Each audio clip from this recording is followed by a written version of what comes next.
Kitaplarımız 4 adettir. Seviye her bir kitap gitmektedir okuyucularımızın eline. İnşallah güzel bir çalışma olduğu kanaatindeyiz. Şimdiye kadar olumlu tepkiler aldığımız bu kitaplar 4 kitap ve 4 seviyeyi temsil ettiği için çocuklarımızın yararına ve çocukların faydasına olacaktır. Bu kitabımız İslam'ın tomurcukları, iman fidanları, takvanın yavru aslanları ve hidayet gençliği adı altında olan 4 kitaptır. Kitaplarımız 3. ve 4. sınıf seviyesinden lise ve üzeri seviyeye kadar bir sıralama takip etmektedir. Ayrıca bu kitapların bir başka özelliği, bilmiyorum bakma imkanınız oldu mu? Hem böyle de görebilirsiniz herhalde.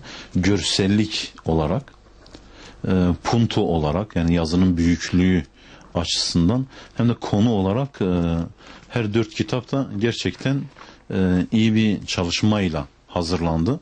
Konu olarak da kitaplarımızı şöyle tanıtabiliriz. Her bir kitabımızda 40 konu var. 40 konu var. Bu konuların, bu elimdeki 1. basamak kitap için söyleyeyim. 6 tanesi, ilk 6'sı hadis-i şeriflerden meydana geliyor. Her hadis-i şerifin Arapçası, tabi grafiği çerçevesinde resmi ve benzeri durumlar var. Arapçasının Türkçesi, hadisi rivayet eden ve hadisle ilgili bizim çeşitli bölümlerimiz var. Hadisle ilgili olan uygulamalar var. Hadisle ilgili olan alıştırmalar, ödevler var. Hatta kelimeler var. Hadisin içinde mesela örnek vermek gerekirse İslam'ın 5 şartıyla ilgili Buniyel İslamu ala hamsin meşhur hadisi.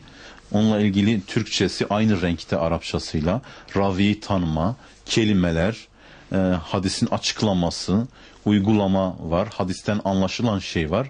Bununla ilgili alıştırma ve bir de hadisle ilgili bir ödev var. Aşağı yukarı her hadiste çerçeve, her konuda da bu şekildedir.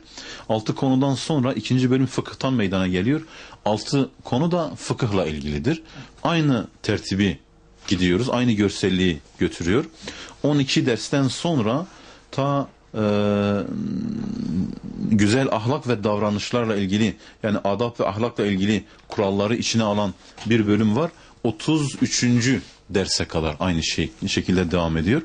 Son bölüm de genel kültürdür ki genel kültürün içerisinde sosyal aktiviteleri, spor faaliyetleri, çocuklara yönelik, kamu mallarını koruma, Müslümanların ödevi ile ilgili bazı mevzular, konular içine alınıyor. Bir de her konunun sonunda 1 veya 2 tane de şiir Arapçasıyla beraber ele alındı.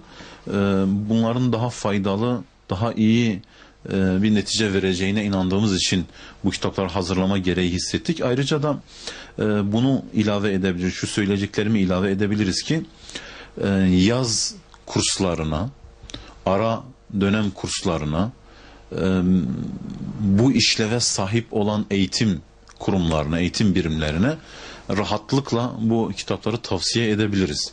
Çünkü içerik olarak, görsel olarak, algıda dikkatli olmayı tasarlanmış bir şekilde, bir grafikle bunu hizmete verdik. İnşallah hayırlı olur diye düşünüyorum.